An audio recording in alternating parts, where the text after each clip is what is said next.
My name is Brad Teitel, and I am the Global Policy and Advocacy Lead at the Gates Foundation for our work on AI.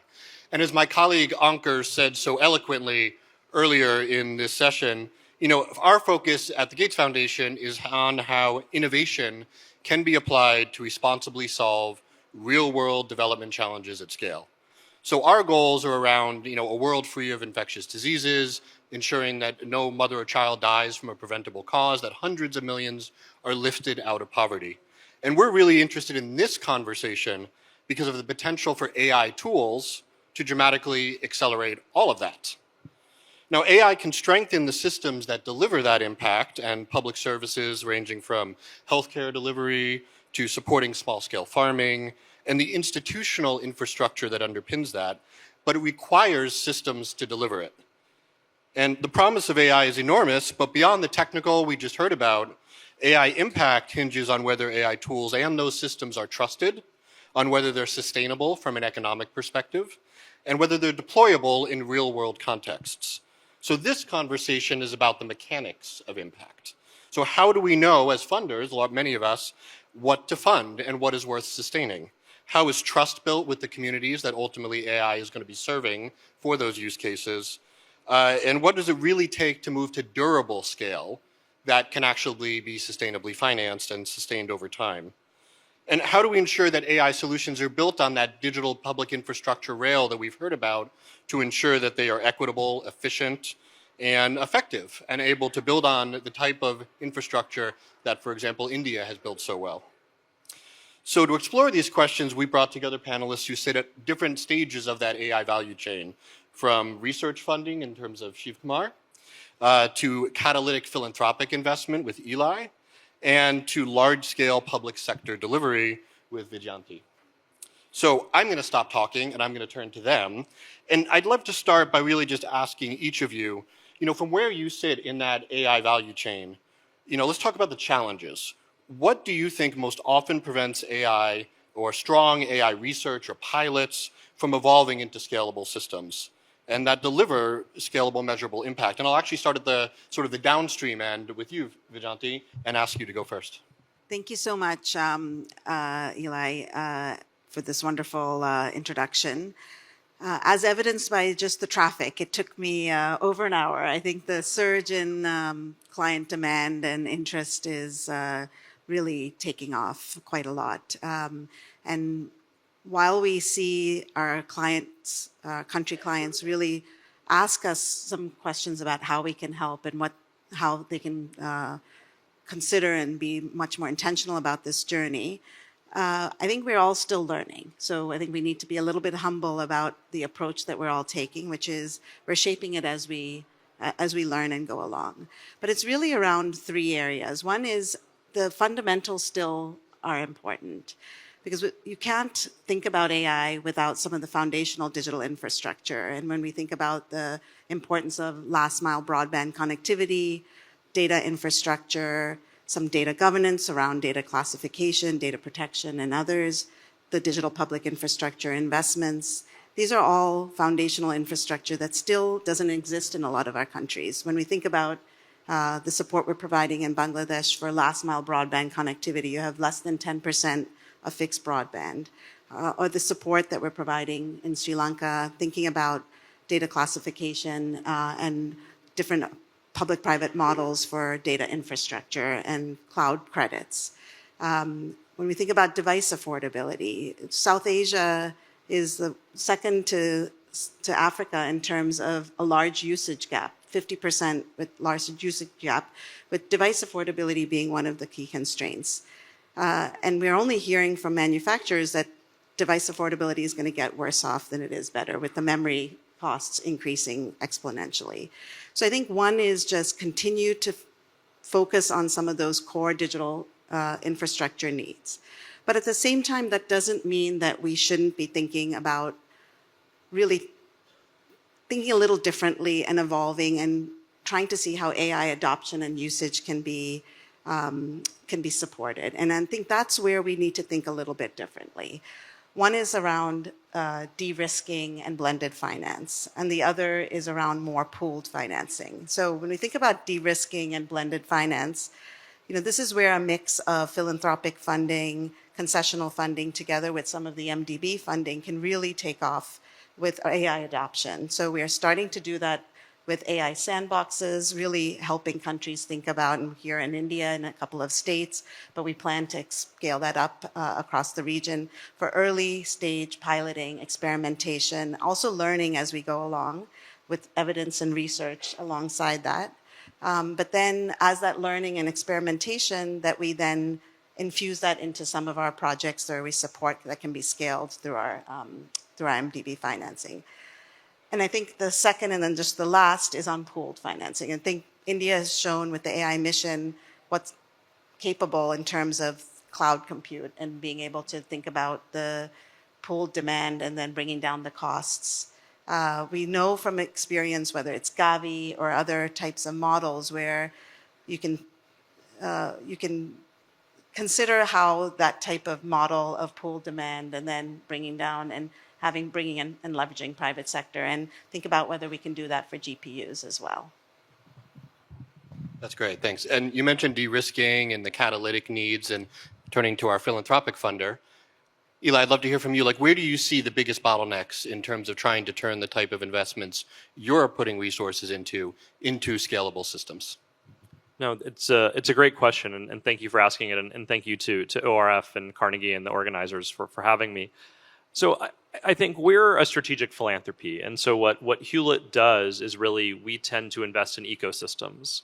And so we look for civil society partners who are trusted by the communities in which they operate, and really have the local knowledge and the built relationships to really work with the community and stakeholders to identify what is the problem they are trying to solve, leveraging AI or a discrete emerging technology, and then work to assess, do they have the technical acumen to then translate that technology to make sure that it's actually being deployed properly to solve whatever that need or use case is. But really it starts with are they from the community? Do they have the trust to actually then try to then work through, is this going to work? Is there going to be uptake? How do we overcome whatever the obstacle is? How do we get buy-in from the local government? Again, there are a range of obstacles that can be faced. But for us, it really starts with assessing and diligencing who is that civil society partner, and do they have all of the attributes and the proven track record to start tackling problems? And then the technology is but one tool to try to achieve that change. And so that's more our approach. I realize other philanthropies start with AI as a solution that should always be at the forefront to whatever problem is being tackled. We view it as one of the many tools in the toolkit of the civil society groups that we support around the world, and a very exciting and novel one, but want to sort of say that we are not, techno-solutionists, right? There are socio-technical challenges, and you always need to think about the socio, and that's where a lot of that diligence comes in to make sure that the civil society organization has the relationships, has all of the wherewithal it needs to solve a hard problem. And Shivkumar, you're a research funder, and ANRS was created to help strengthen the research ecosystem in India. So where are you seeing those bottlenecks and the need to bridge between upstream research and the ability to translate it into durable solutions? Yeah, thank you for the question, and thank you for having me here. See, ANRF has different tools in the toolkit. We fund primary research in just similar to the National Science Foundation in the United States. That's broad-based national research in terms of AI fundamentals. Our line ministries like MIT support large foundation models that are being announced today as part of the India AI mission. And then what we do is we are looking at specific areas to accelerate in what we call a mission mode for research. And there we are picking topics such as AI for science and engineering. That is looking at the AI and the intersection with science and engineering, and I was moderating a panel today morning about that as well. So that's one example. Similarly, we are working with you folks on the Gates Foundation on medical technologies, medtech, which embeds AI as part of it. And then there are other areas.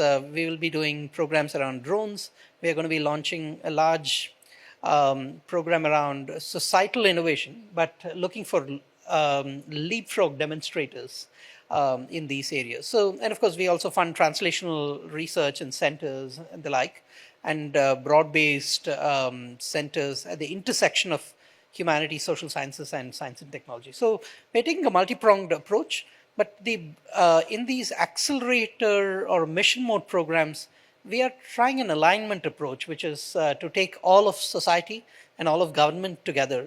The way we are doing our MedTech program is where ANRF co-funds along with ICMR, which is our Council for Medical Research, alongside you folks, to aggregate capital and also aggregate the best of ideas. Similarly, in our AI for science and engineering, we have multiple partners, including several science departments, MIT, and so on the government side, but also many private sector partners. In fact, we are announcing Google, NVIDIA, and Qualcomm as additional partners in this in the AI Summit as well. So we'll be broadening and deepening our connections. So the view again there is the different partnerships help us align on different direction. The partnerships on the government side help us ensure there is policy alignment. The partnerships on the private end side ensures that there is scaling alignment on the private and technical side. And then the rest of society ensures that civil society has the right buy-in as well. Right? So this is the approach we are taking in these techniques. And I'm actually going to go backwards now from research back up to deployment and stick with you, Shivkumar. I know you may have to step out a little early, but verifiability is really important here, right? We need to make sure that whatever tools we're investing in are proven, including in real world settings, and that the right incentives are there and the right assurances that when governments invest or any investor takes up these tools, that they're doing it with the evidence in mind. So I'd really be interested to hear from you. How do you incentivize sort of the research ecosystem and that translation from research to tools to ensure that it is backed by evidence and that verifiability is there? Oh, that's a difficult one. I mean, AI is going through a phase where there is different levels of trustworthiness that is being insisted upon as part of the overall trustworthy or responsible AI principles. I think and also there is constant feedback from the user community and the adopter community on what is the level of trustworthiness, what is the level of verifiability that is happening as well. So when we are funding research, I'm not taking too many a priori bets about verifiability. We just ask for scientific validation. We ask for enough field trials for ensuring that it is well grounded. But once it goes to the private sector to translate upwards, we have an RDI fund, which is a 1 lakh crore fund, to help drive and scale up that. We expect a lot more scrutiny into that aspect. So when I'm funding things at a much more foundational level, I'm more looking at focusing on the opportunity and being mindful of the risks. But I think the valley of death or the translational portion is where the rubber will meet the road fully about this. Great. Well, trust and feedback certainly brings us back to you, Eli. And your work, I mean, Hewlett has invested in a whole suite of open reusable AI safety tools. And I'd be really curious to hear from you. What have you sort of learned about investing in trust and the ability to actually build it through investment, through that kind of engagement? But also, how do you think those lessons might translate to those other enablers that are critical here, such as data governance standards or other tools? So it's hard, right? I mean, getting this to work at scale is a challenge that I think we all face in different ways. So I think a few lessons. I mean, one is there was an earlier conversation, I think, around multi-stakeholderism and sort of who you engage, who has a seat at the table, who do you bring in early to help co-create and to use the tools and to define the parameters is obviously key. And so the more that you learn how to do that and both have enough of a theory of the case that people will know that you're serious and want to engage, but then also can help shape it materially, and striking that balance is obviously one of the most challenging ones. I think as far as, how do you actually build open source tools and things that are then used at scale, finding innovative partnerships with companies who oftentimes have expertise about actually building production quality software and tools, and find a way to actually work creatively to either get some of that data, some of those initial tools, then to sort of open source and make them more broadly applicable and more broadly accessible, democratize them. There are sort of interesting models where I think learning from the past of open source and innovating to push it forward in the sort of for the AI world.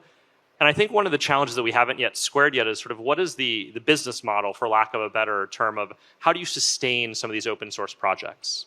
And the traditional model of sort of open source and sustaining open source software is not exactly what we need for this moment, especially if we want to democratize access, empower communities, and realize that those who are going to contribute and do some of that work, even if it's a passion project, it's a bit extractive if you're not paying people for their time and their effort, right? And so there are lots of trade-offs. And so I don't want to say there aren't really any easy answers, but there are, I think, interesting examples that we're learning from and trying to stitch together into sort of a sustainable, replicable playbook.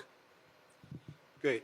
And back to you, Vijanti, with business models and sustainability. So you spoke a bit about blended financing, de-risking, and how we can sort of get from that pilot stage to scale, but we have to keep it at scale.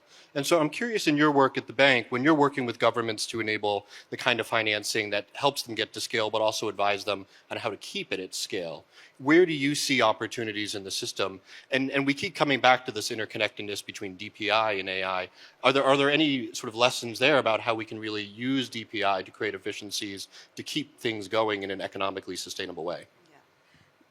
I think there's a lot of learning from the past decade of helping countries think about how to approach DPI with open, modular, interoperable, and for public benefit. And there's still a lot of learnings. I don't think we're there yet in terms of applying some of that learning to AI. And I'm looking at some of my friends here in the front who I'm sure can help shape that thinking. I mean, when I see sort of the layer above now DPI, we're talking about open network stacks. And I just saw today, I mean, I know in Maharashtra with the Mahavista and now more broadly, the open network for farmers who are being able to access advisory, but also think about market linkages, creating that layer above DPI, which is also then open, interoperable, and can crowd in private sector. I saw today the similar approach with the power energy trading approach in India as well,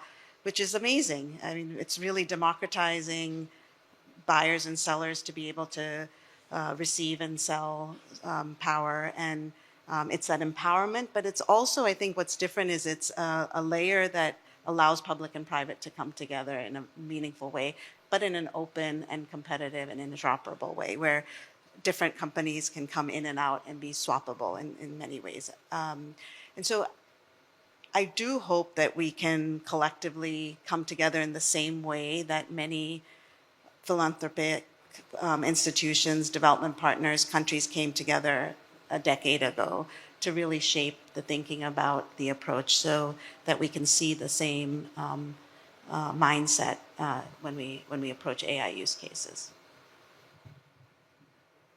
So I loved how one of the previous panels tried to open it up for questions to the audience. If we have a microphone, I'd love to see if any of you have a question. Otherwise, I can keep going. Anyone have a question for our panelists? Please. My name is Madhukar from Co-Develop. I want to go back to the question of what is global cooperation looking like, which is the theme of what you have here. We haven't quite discussed the global cooperation, but I would love to get some thoughts. Cooperation? Global cooperation. Yeah. Yeah, I'd be curious. So what does global cooperation look like? And you obviously all touch it at different levels. So feel free to speak to any of your perspectives, research, philanthropy. We obviously do a lot of work as philanthropies together, or from the bank's perspective. Who wants? Yeah, from the ANRF perspective, we are partnering with non-governmental partners a lot more than governmental partners. So including the Gates Foundation, we have the Wadhwani Foundation represented here, and many others we are exploring partnerships with. And I mentioned many multinational companies that we are partnering with. So that's been the focus of my strategy personally on the short run. But my colleagues in the Department of Science and Technology or other DBT, etc., they do government-to-government partnerships, and we coordinate on bridges between these. So together, we provide a single face and overall global partnership. So I'm quite pleased at the the set of partnerships we have put forward, and we would certainly welcome a lot more partners to work with us as we go forward. So we are very open. Please. So I'm I think there's many ways of cooperation when I think about research. So we are also engaging in more impact evaluations and early evidence as we do some of these pilots and sandboxes and partnering with various academic institutions. I know JPALS also has a large cohort of partners thinking about research. So I think that's one we certainly should come together.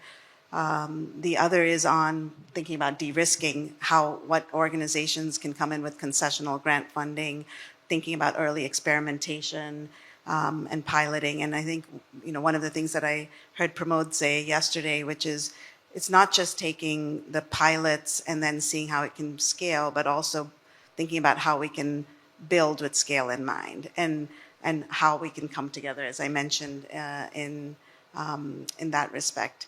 And then I think similar, like pooled funding around what I mentioned, aggregating demand.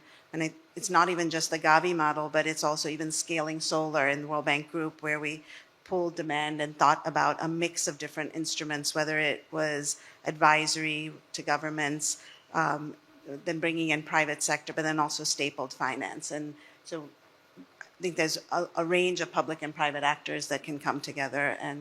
But in the end, I think we need to be humble. I repeat this again over and over again because we all still are learning. And I think if we have that mindset of learning as we go, researching, understanding the evidence, and then being iterative, and I think then we have a lot to achieve.